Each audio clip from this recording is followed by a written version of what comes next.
امریکہ ایران کی کشیدہ صورتحال کے پیش نظر یمن میں حوثیوں کی جانب سے الرٹ جاری کر دیا گیا ہے۔ یہ الرٹ کشیدہ صورتحال کو مد نظر رکھتے ہوئے حوثیوں کی جانب سے جاری کیا گیا۔ وزیر دفاع میجر جنرل محمد العتیفی نے کہا کہ یمن کے عوام پر کسی بھی جارحیت کا مقابلہ کرنے کے لیے تیار ہیں۔ انہوں نے جنگ کے مکمل خاتمے تک مزاحمت جاری رکھنے کا اعلان کیا۔ خبردار کیا کہ صورتحال بگڑنے پر باب المندب کو بند کر سکتے ہیں۔ حوثیوں نے مارچ کے آخر میں اسرائیل پر بیلسٹک میزائل اور ڈرون حملے کر کے امریکہ اور اسرائیل کے خلاف جنگ میں حصہ لیا۔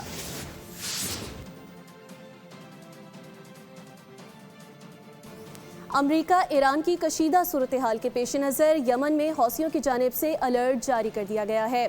یہ الرٹ کشیدہ صورتحال کو مد نظر رکھتے ہوئے حوثیوں کی جانب سے جاری کیا گیا۔ وزیر دفاع میجر جنرل محمد العتیفی نے کہا کہ یمن کے عوام پر کسی بھی جارحیت کا مقابلہ کرنے کے لیے تیار ہیں۔ انہوں نے جنگ کے مکمل خاتمے تک مزاحمت جاری رکھنے کا اعلان کیا۔ خبردار کیا کہ صورتحال بگڑنے پر باب المندب کو بند کر سکتے ہیں۔ حوثیوں نے مارچ کے آخر میں اسرائیل پر بیلسٹک میزائل اور ڈرون حملے کر کے امریکہ اور اسرائیل کے خلاف جنگ میں حصہ لیا۔